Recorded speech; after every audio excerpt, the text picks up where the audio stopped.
So this past month has brought us some of the coldest stretches of the season and some unforgettable snow days, which means some unforgettable pictures of your pets enjoying the weather. It can be fun, it can be beautiful, but it's also time for us to think about seasonal care for our animals. Today we're joined by Dr. Kelly Gebhardt with Happy Tales Veterinary Emergency Clinic. And so you guys were open during both storms for, pieces and parts of that. What kind of like storm related or winter related kind of issues did you see? Most of them were related to stress. So say dogs being bored and chewing up things they're not supposed to, getting into the trash, so foreign bodies, pancreatitis, gastroenteritis, and cats with urinary issues because the stress of, say, an indoor-outdoor cat that can't go outside, stress of not being able to get outside, or they bring an outdoor cat into the house with an indoor cat, and that dynamic causes stress, which leads to urinary tract issues in cats. Those are some of the main things that we saw.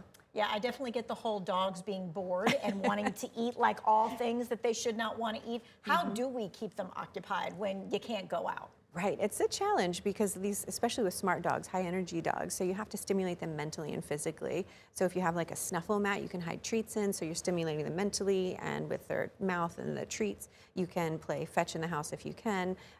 You can teach them how to find treats in the house. You can work on behavioral training indoors. Those are some of the things you can do, but it's a challenge. It is a challenge. All right. So my dog wanted to play outside, wanted to run in the snow, loved it. Is that okay that we play out in the snow? And do we have to keep it like at a certain time? Yeah, I think you just need to be mindful of your particular pet. So very young, very old, very thin, dogs with short hair coats, they're not going to be able to be out as long as other dogs. If you have a very thick-coated, husky or a Pyrenees, they can be out there for a long time. But general rule of thumb, if it's too cold for you, it's too cold for them. So you want to limit the amount of time because their bodies are still going to suffer the effects of the cold. You may want, if your dog is very low rider, or even if it's not, you might want to get a jacket that covers under their belly so that when their belly runs on the snow that it's not quite as shocking to them. Okay. Well, speaking of that, I think there's a lot of dogs out there who are like, oh yeah, I am not going out in this and I'm not going to do my business in this. I'm just not going to go out of the house. And you've got all kinds of owners who are like, oh my gosh, you got to go outside. So what should we do? I mean, there is snow everywhere. I think the best thing you can do is shovel a path for them to go potty in a little circular area where they have areas they can pee and poop in multiple spots, but shovel a path so that their bodies aren't getting a little shock to the belly, or when they squat down, they're not getting that cold right on their bottom. Shovel a path, give them a spot to go, and that should encourage them. And lots of treats and love after they do the thing outside. Do we need to be wiping off their paws? So many of us have put down ice melt or something like that. Definitely. You don't want them to lick it off their paws, and some of that ice melt can be very sharp and get like stuck in their paws, causing pain and lameness. So you want to make sure to wipe off their paws and their bellies and their legs. They're going to be walking on the salt. If you can use pet-friendly salt around your house, that's most important.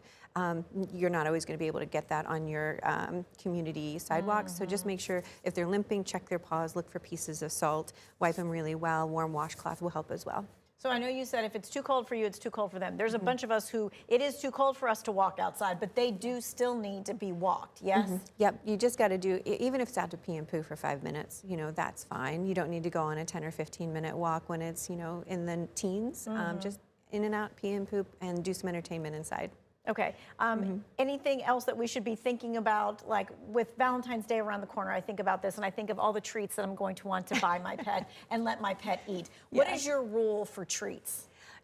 Think of every biscuit as a cookie. So if we eat 3 Oreos, that's a lot of Oreos, right? But so if we give our pets 3 cookies or 3 biscuits or 5 biscuits or 10 biscuits, that's like us eating 10 cookies. So portion is important. They don't care the size of the cookie they're getting as much as the fact that they're getting a cookie. So a little piece is as satisfying as a big cookie, right? So portion, that's the main thing to be thinking about. And there are other ways to share our love with our pets that are not food related. No, that is not possible. Are you sure? I know. Okay, but it's go ahead, tough. tell me. But body massages. I've started giving my older dog a little body massage now. He starts to come up and asks for it. It's really cute. But like full body massages helps work out soreness and decrease arthritic pain.